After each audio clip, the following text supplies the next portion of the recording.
The Lord be with you. and with your spirit. A reading from the Holy Gospel according to Mark. Glory to you, O Lord. Jesus and his disciples returned once more to Jerusalem. As he was walking in the temple area, the chief priests, the scribes, and the elders approached him and said to him, "By what authority are you doing these things? Or who gave you this authority to do them?" Jesus said to them, "I shall ask you one question. Answer me, and I will tell you by what authority I do these things. Was John's baptism of heavenly or of human origin? Answer me." They discussed this among themselves and said, "If we say of heavenly origin," he will say, "Then why did you not believe him? But shall we say of human origin?" They feared the crowd, for they all thought John really was a prophet. So they said to Jesus in reply, "We do not know." Then Jesus said to them, "Neither shall I tell you by what authority I do these things." The Gospel of the Lord. Praise to you, Lord Jesus Christ. Please be seated.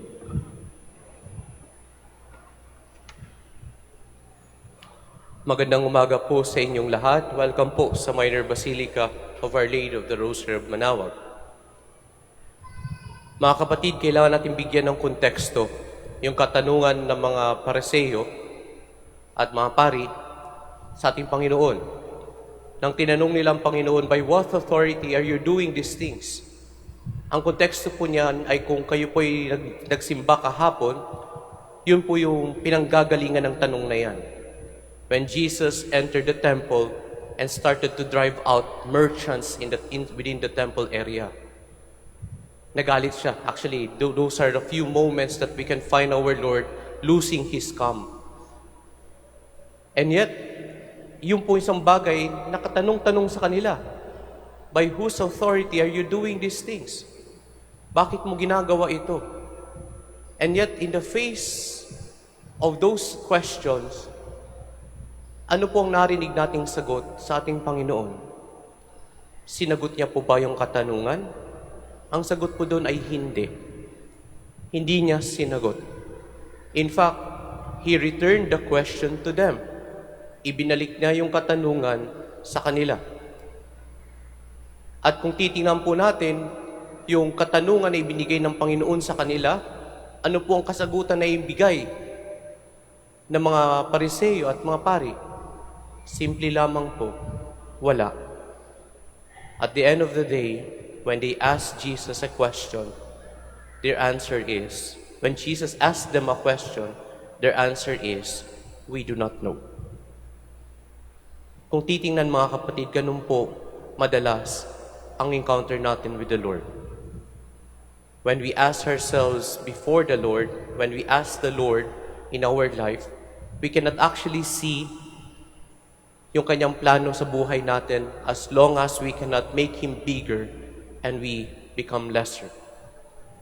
As long as we cannot join the Blessed Mother's Magnificat and in singing that my soul proclaims the greatness of the Lord, hindi natin po marirealize at hindi natin maiintindihan ang kagustuhan at ang plano ng Diyos sa ating buhay. As long as we cannot say with John the Baptist when he said that I must decrease and He must increase, hindi natin tunay pong mauunawaan ang kagustuhan ng Diyos. Kaya nga siguro mga kapatid, yun yung challenge sa bawat isa sa atin. Do we make God bigger in our life and ourselves smaller? Ito hindi naman po sa isang bagay na minamaliit natin ang ating mga sarili. Hindi po. Because in reality, when we are in front of God, we cannot be bigger. We simply realize the glory of God in our lives. As long as po there is a challenge in us, in seeing that, that God must be bigger in my life. we will never understand Him. And our answer to every questions that we receive from God is that we do not know. Sa bagay, yun naman talaga po ang madalas na sagot natin sa lahat ng bagay sa buhay natin. We do not know. Kapag tinanong natin po, bakit kaya ako binigyan ng sakit ng Panginoon na hindi gumagaling? Ang sagot doon, we do not know. Bakit kaya sa lahat ng tao na pwede pong magdaan sa mga struggles na dinadaanan ko ngayon, bakit ako pa? Ang sagot po doon, we do not know. Bakit kaya sa dami ng aking pinagdarasal, hindi pa nasasagot? Ang sagot din po doon, we do not know. Because every time we answer, we do not know, actually, hopefully, we are also saying, Lord, I entrust everything to you.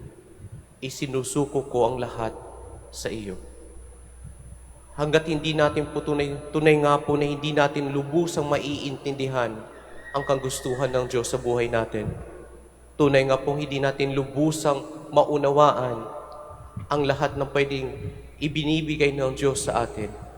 But the only thing that we can do is to entrust these things to the Lord and to trust Him. Tunay nga po, we do not know.